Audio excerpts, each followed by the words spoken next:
नमस्कार, स्वागत है आपका। आप देख रहे हैं इंडिया टीवी। आपके साथ मैं हूं ज्योत्सना पाटनी। एक पेजर बहुत बड़ा युद्ध करवा सकता है।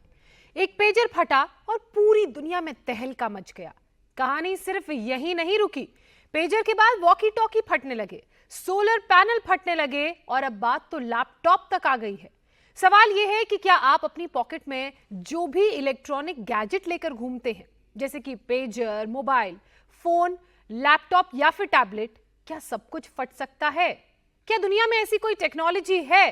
क्या इजराइल के पास ऐसी कोई तकनीक है कि एक स्विच दबाया, एक बटन दबाया और सैकड़ों किलोमीटर दूर कोई गैजेट फट जाए? सोशल मीडिया पर हजारों तरह की अफवाहें चल रही हैं।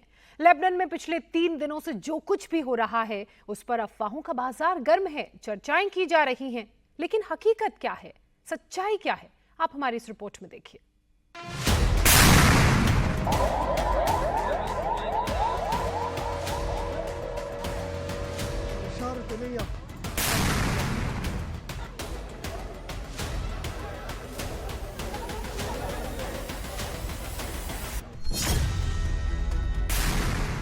मंगलवार को हिजबुल्लाह के लड़ाकों के पेजर में धमाके हुए, 3000 घायल हुए और 12 की मौत हुई। बुधवार को हिजबुल्लाह के वॉकी टॉकी में धमाके हुए, 450 घायल हुए, 20 की मौत हुई। गुरुवार को बेरूत में घरों के ऊपर लगे सोलर पैनल में धमाके होने लगे, 6 लोग घायल हो गए। क्या अब जुमे यानी शुक्रवार को लेबनान पर इजराइल का और बड़ा अटैक होने वाला है? क्या इस वीकेंड पर इजराइल हिजबुल्लाह को उसके कर्मों की सबसे बड़ी सजा देने वाला है? बेरूत की सड़कों पर ऐसे ही हिजबुल्लाह के आतंकवादियों का जनाजा निकल रहा है। इजराइल ने हिजबुल्लाह को वो जख्म दिया है जिसे देखकर इजराइल के दुश्मन बुरी तरह से डर गए हैं। लेबनान के अस्पतालों में अब घायलों का इलाज करने के लिए जगह नहीं बची है। इतनी बड़ी संख्या में घायल पहुंच रहे हैं, किसी की आंख उड़ गई, किसी के हाथ चले गए, विस्फोट में किसी की टांगें ही चली गई। 95 घायलों को इलाज के लिए ईरान भेजा गया है, जबकि कुछ और घायलों को सीरिया भेजा गया है। लेबनान में अस्पतालों में 460 से ज्यादा ऑपरेशन हुए हैं, जिनमें से ज्यादातर के आंखों और चेहरों पर चोट आई है। और डर इस बात का है कि इजराइल अब कौन से अगले इलेक्ट्रॉनिक उपकरण में धमाका करने वाला है। लेबनान में लोगों ने किसी भी तरह के इलेक्ट्रॉनिक आइटम का इस्तेमाल बंद कर दिया है। उन्हें डर लग रहा है कि इजराइल ने पता नहीं किस उपकरण में कौन सा बम फिट किया हुआ हो। पता चला है कि लोगों ने वॉशिंग मशीन, टीवी, फ्रिज और माइक्रोवेव जैसे उपकरणों का इस्तेमाल बंद कर दिया है। पूरे लेबनान में तरह तरह की अफवाहें फैल रही हैं, जिसकी वजह से लोगों का डर बढ़ता जा रहा है।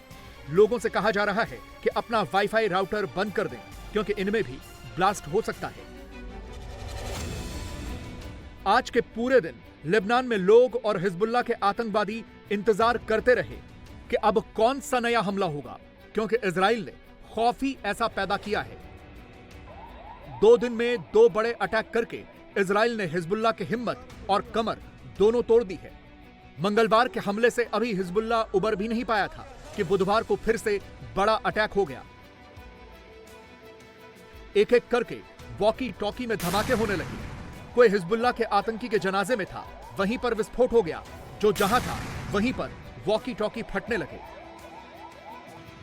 अब मिस्ट्री यह बनी हुई है कि वॉकी टॉकी में विस्फोट कैसे होने लगे। पेजर के बारे में तो अब यह पता चल रहा है कि इजराइल ने उनके अंदर विस्फोटक फिट किया हुआ था, लेकिन वॉकी टॉकी के बारे में अभी तक ऐसी कोई जानकारी नहीं मिली है। यह अपने आप में बड़ी मिस्ट्री बना हुआ है कि वॉकी टॉकी कैसे फटने लगे। लेबनान के संचार मंत्रालय की तरफ से कहा गया है कि जिन वॉकी टॉकी डिवाइस में विस्फोट हो रहे हैं, वो जापानी कंपनी ICOM द्वारा बनाए गए हैं। मॉडल नंबर ICV82 रेडियो किसी जाने पहचाने एजेंट ने सप्लाई नहीं किया। इन्हें आधिकारिक तौर पर लाइसेंस भी नहीं मिला और सिक्योरिटी एजेंसीज की तरफ से इनकी जांच भी नहीं की गई थी। तो फिर ये वॉकी टॉकी सेट लेबनान के अंदर कैसे काम कर रहे थे? हिजबुल्लाह के लड़ाके इनका इस्तेमाल क्यों कर रहे थे? इन तमाम सवालों के जवाब मिलने बाकी हैं। जापानी कंपनी की तरफ से वॉकी टॉकी का ICV82 मॉडल 2004 से अक्टूबर 2014 तक मिडिल ईस्ट में सप्लाई किया गया था, लेकिन 10 साल पहले इसका प्रोडक्शन ही बंद कर दिया गया। कंपनी का कहना है कि तब से यह मॉडल उनकी कंपनी ने सप्लाई नहीं किया है। कंपनी ने यह भी कहा है कि इस उपकरण में लगने वाली बैटरी का प्रोडक्शन भी उन्होंने बंद कर दिया था। जापानी कंपनी ने यह भी कहा है कि वो अपने सारे रेडियो सेट यानी वॉकी टॉकी एक ही फैक्ट्री में बनाती है, कहीं भी बाहर उनकी मैन्युफैक्चरिंग नहीं की जाती। यानी कंपनी की तरफ से तो वॉकी टॉकी में किसी भी तरह के विस्फोटक फिट होने की आशंका को दरकिनार कर दिया गया है, क्योंकि वॉकी टॉकी का यह मॉडल तो 1 दशक पहले ही हटा दिया गया था। कंपनी इस बात को लेकर भी श्योर नहीं है कि यह मॉडल उन्होंने ही सप्लाई किया या फिर यह उनकी कंपनी के ब्रांड नेम से किसी और ने नकली बनाकर दे दिया। इससे पहले मंगलवार को हिजबुल्लाह पर इजराइल ने अब तक का सबसे बड़ा हमला किया था, जब एक साथ पेजर में विस्फोट करके 3000 से ज्यादा हिजबुल्लाह के लड़ाकों को घायल कर दिया गया। इस हमले में भले ही हिजबुल्लाह के सिर्फ 12 लोग मारे गए हों, लेकिन इन हमलों ने हिजबुल्लाह की हिम्मत तोड़ दी है। अब धीरे धीरे करके इस पूरे ऑपरेशन की परतें खुल रही हैं और पता चल रहा है कि यह ऑपरेशन कोई 1-2 दिन या 1-2 महीनों में नहीं तैयार किया गया था, बल्कि इसके पीछे इजराइल की पिछले 2 से ढाई सालों की मेहनत है। इसी साल फरवरी में हिजबुल्लाह के चीफ हसन नसरुल्लाह ने एक रैली की थी, जिसमें इजराइल के खिलाफ युद्ध छेड़ने का ऐलान किया गया था, और उसी में हसन नसरुल्लाह ने कहा था कि तुम पूछते हो कि एजेंट कहां है, मैं बताता हूं, ये जो तुम्हारे हाथों में, तुम्हारी बीवी के हाथों में और तुम्हारे बच्चों के हाथों में जो फोन है, यही यहूदी एजेंट है। इसको दफन कर दो, इसको लोहे के डिब्बे में बंद करके ताला लगा दो।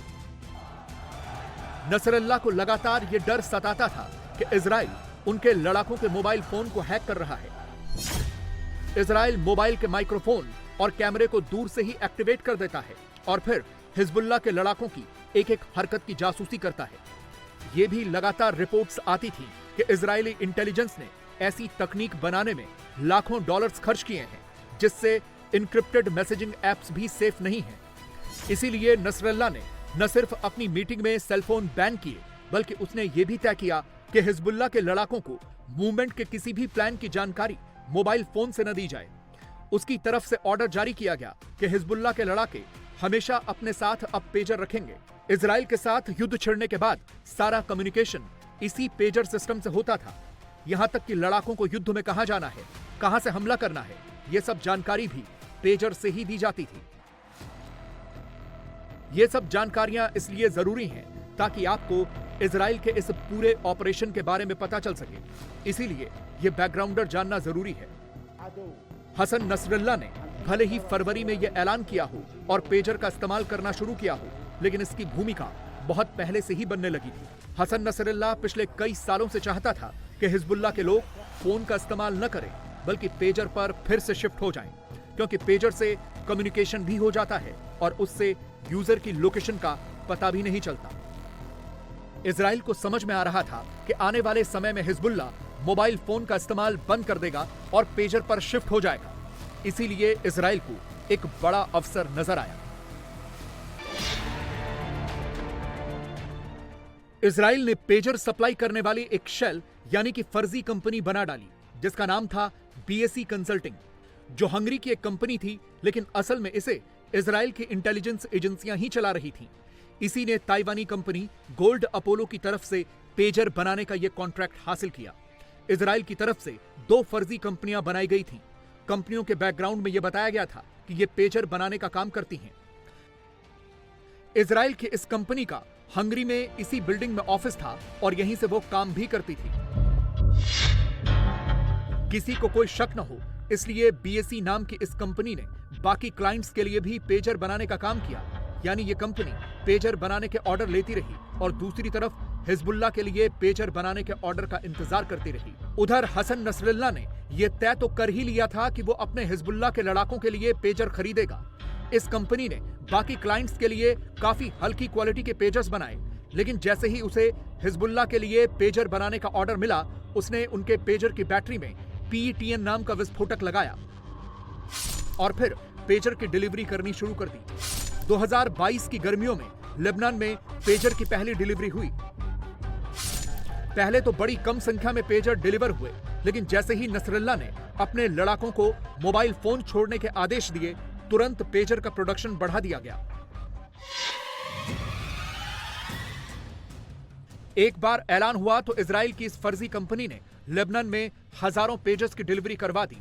इन पेजर्स को हिजबुल्लाह के बड़े बड़े अधिकारी और लड़ाके इस्तेमाल करने लगे। अब इजराइल ने अपने विस्फोटक फिट किए हुए पेजर्स हिजबुल्लाह के सिस्टम में पहुंचा दिए थे। बस इजराइल को हमले के लिए सही वक्त का इंतजार था। इसी बीच हमास के हमले के बाद इजराइल पर हमले के लिए हिजबुल्लाह भी कूद गया। इजराइल के नॉर्थ से हिजबुल्लाह ने हमले शुरू कर दिए।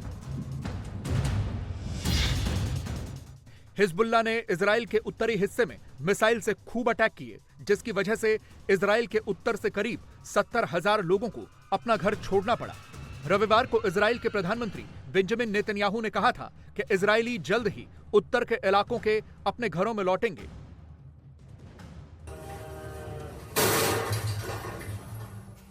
और मंगलवार को पेजर्स को एक्टिवेट करने का ऑर्डर दे दिया गया। इजराइल ने पेजर्स पर मैसेज भेजने शुरू कर दिए जो अरबी भाषा में थे, तो यह लगा कि जैसे वो हिजबुल्लाह की टॉप लीडरशिप की तरफ से आ रहे हैं। लेकिन कुछ ही सेकंडों के बाद पूरे लेबनान में तबाही मच गई। एक एक करके पेजर्स में धमाके होने लगे, पेजर फटने लगे और हजारों की संख्या में हिजबुल्लाह के लड़ाके घायल होने लगे और मारे जाने लगे।